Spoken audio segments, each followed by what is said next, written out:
ಶಿರಾ ತಾಲೂಕು ಬುಕ್ಕಾಪಟ್ಟಣ ಗ್ರಾಮದ ಸರ್ಕಾರಿ ಪ್ರೌಢಶಾಲೆಯ ಆವರಣದಲ್ಲಿ ಓಸಾಟ್ ಸಂಸ್ಥೆ, GoTo Technologies India Private Limited, Sacramento Kannada Sangha, Karle Insta Private Limited Bengaluru, Harman inspired Charlie Trust Bengaluru ವತಿಯಿಂದ ನಿರ್ಮಿಸಲಾದ 4 ಶಾಲಾ ಕಟ್ಟಡಗಳನ್ನು ಹಾಗೂ ಪೀಠೋಪಕರಣಗಳನ್ನು ಶಾಲೆಗೆ ಹಸ್ತಾಂತರಿಸಿ ಉದ್ಘಾಟನಾ ಸಮಾರಂಭವನ್ನು ಹಮ್ಮಿಕೊಳ್ಳಲಾಯಿತು.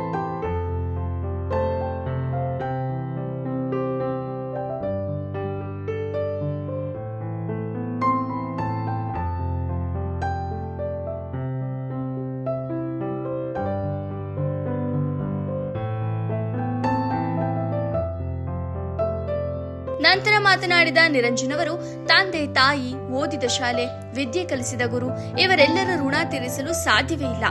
ಆದಷ್ಟು ಮಟ್ಟಿಗೆ ಅವರ ಋಣಭಾರ ಕಡಿಮೆ ಮಾಡಿಕೊಳ್ಳುವ ಕೆಲಸ ಮಾಡಬೇಕಿದೆ ಎಂದು ಅವರು ತಿಳಿಸಿದರು. ಪ್ರತಿಯೊಬ್ಬ ವಿದ್ಯಾರ್ಥಿಯು ಉನ್ನತವಾದಂತಹ ಕನಸುಗಳನ್ನ ಕಾಣಬೇಕು ಹಾಗೂ ಆ ಕನಸುಗಳನ್ನ ನೆರವೇರಿಸಿಕೊಳ್ಳಲು ನಿರಂತರ ಪರಿಶ್ರಮ ಪಡುವಂತಾಗಬೇಕು. ಹಾಗೂ ಈ ಶಾಲೆಯಲ್ಲಿ ಪ್ರತಿ ವರ್ಷ SSLC ಪರೀಕ್ಷೆಯಲ್ಲಿ ಅತಿ ಹೆಚ್ಚು ಅಂಕ ಪಡೆಯುವ 3 ಜನ ವಿದ್ಯಾರ್ಥಿಗಳಿಗೆ ಸ್ಕಾಲರ್ಶಿಪ್ ಕೊಡುವುದಾಗಿ ಘೋಷಣೆ ಮಾಡಿದ್ರು.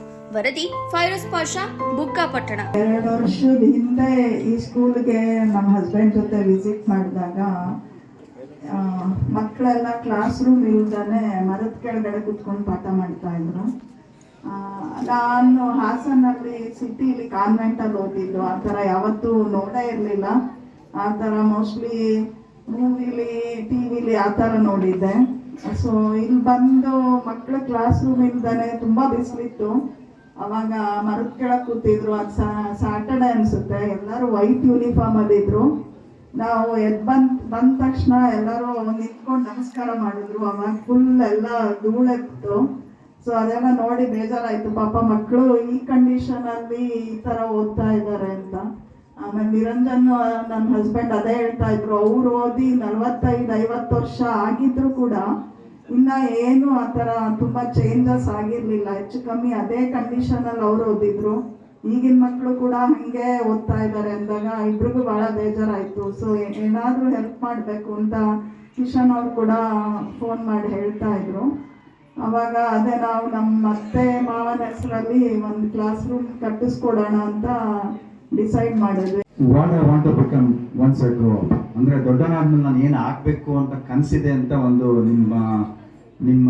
ನಿಮ್ಮ ಬಾಯಲ್ಲಿ ಅಥವಾ ನಿಮ್ಮ ಉತ್ತರ ಪ್ರಕಾರ ನೋಡಬೇಕು ಅಂತ ನಾನು ಎಸ್ಸೆ ಕೇಳಿದ್ದೆ. ನಾನು ಹೋದ ವರ್ಷ ಕೂಡ ಇದೇ ಥರ ಮಾಡಿದ್ವಿ. ನಾವು ಒಂದೇ ಥರ ಮಾಡಿ 10th ಅವ್ರಿಗೆ ಮಾತ್ರ ಇದೆ, 8th 9th ಅಲ್ಲ 10th ಅವ್ರಿಗೆ. ಯಾಕೆಂದರೆ ಸ್ವಲ್ಪ ಅವ್ರಿಗೆ ಆಲ್ರೆಡಿ ಒಂದು ಲೆವೆಲ್ ಬಂದಿರುತ್ತೆ, ಅದಕ್ಕೆ ಅವ್ರಿಗೆ ಥಿಂಕಿಂಗ್ ಪವರ್ ಇರುತ್ತೆ ಅನ್ನೋದಕ್ಕೆ ಮಾಡಿದ್ದು.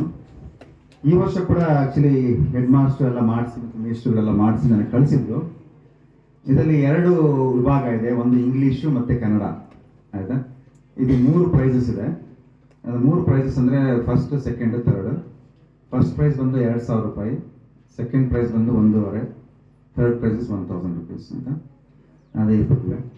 ಎಲ್ಲರಿಗೂ ಮೊದಲನೇದಾಗಿ ನಮ್ಮ ನಮಸ್ಕಾರಗಳು. ಇವತ್ತು ನಮ್ಮ ಊರಿನ ಇತಿಹಾಸದಲ್ಲಿ ಒಂದು ನೆನಪಿನಲ್ಲಿ ಇಟ್ಕೊಳ್ಳುವಂಥ ದಿವಸ ಅಂತ ನಾನಾದರೂ ಭಾವಿಸ್ತೀನಿ.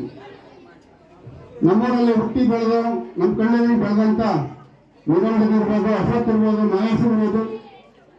ಹಾಗಾಗಿ ಅವ್ರಿಗೆಲ್ಲ ದೇವರು ಇದೇನೋ ಒಂದು ಒಳ್ಳೆಯ ಬುದ್ಧಿ ಕೊಟ್ಬಿಟ್ಟು ಒಂದು ಸಮಾಜದ ಒಳಿತಿಗಾಗಿ ನಮ್ಮೂರಲ್ಲಿ ಹುಟ್ಟಿ ಬೆಳೆದೋದಕ್ಕೆ ಅರುಣ ತೀರಿಸೋ ಉದ್ದೇಶಕ್ಕಾಗಿ ಒಂದು ಒಳ್ಳೆ ಕೆಲಸ ಮಾಡಿದ್ದಾರೆ. ಮೊದಲಿಗೆ ಅವರಿಗೆ ಅವರ ಕುಟುಂಬದ ಎಲ್ಲರಿಗೂ ನನ್ನ ಹೃತ್ಪೂರ್ವಕ ಧನ್ಯವಾದಗಳು. ಅದೇ ರೀತಿ ನಮ್ಮ ಹೊಸ ಸಂಸ್ಥೆಯವರು ಬಹುಶಃ ನಾನು ಮೊದಲಿಗೆ ಹೆಸರು ಕೇಳಿದಾಗ ಇದೇನಪ್ಪ ಸಮಸ್ಯೆ ಇದು ಅಂತೇಳ್ಬಿಟ್ಟು ಗೂಗಲೆಲ್ಲ ಸರ್ಚ್ ಮಾಡಿದಾಗ ಸಾಕಷ್ಟು ಮಾಹಿತಿಗಳು ಸಿಕ್ತು. 100 ಶಾಲೆಗಳು ಮಾಡಿದ್ದಾರೆ ನಮ್ಮ ದೇಶದಲ್ಲಿ, ಬೇರೆ ಬೇರೆ ರಾಜ್ಯಗಳಲ್ಲಿ. ಅತ್ಯಂತ ಸೇವಾ ಮನೋಭಾವ ಮುಖ್ಯವಾಗಿ ಗಮನಿಸ್ತಕ್ಕದ್ದೇನೆಂದರೆ ಹೊಸಟಲ್ಲಿ ಎಲ್ಲರೂ ಬೇರೆ ಬೇರೆ ದೊಡ್ಡ ದೊಡ್ಡ ಉದ್ಯೋಗದಲ್ಲಿದ್ದಾರೆ. ದೊಡ್ಡ ದೊಡ್ಡ ಉದ್ಯೋಗದಲ್ಲಿದ್ದು ಬಹಳ ಅವರಿಗೆ ಅವರ ಸಮಯನ ಇದಕ್ಕೋಸ್ಕರ ಮೀಸಲಿಟ್ಟು ಯಾವುದೇ ಸಂಭಾವನೆ ತಗೊಳ್ಳೋದಂಗೆ ಸ್ವಲ್ಪ ಅರ್ಥ ಮಾಡ್ಕೊಳ್ಳಿ. ಇಲ್ಲಿ ಬಂದಿರೋ ಇಂಜಿನಿಯರ್ಗಳು ಹೊಸಟವ್ರು ಯಾರೂ ಸಂಬಳ ತಗೊಳ್ತಾ ಇರಲಿಲ್ಲ. ನೀವು ಭಾಗ್ಯವಂತ ಮಕ್ಕಳು. ನಿಜ ಹೇಳಬೇಕು ಅಂದರೆ ನೀವೇ ಭಾಗ್ಯವಂತ ಮಕ್ಕಳು.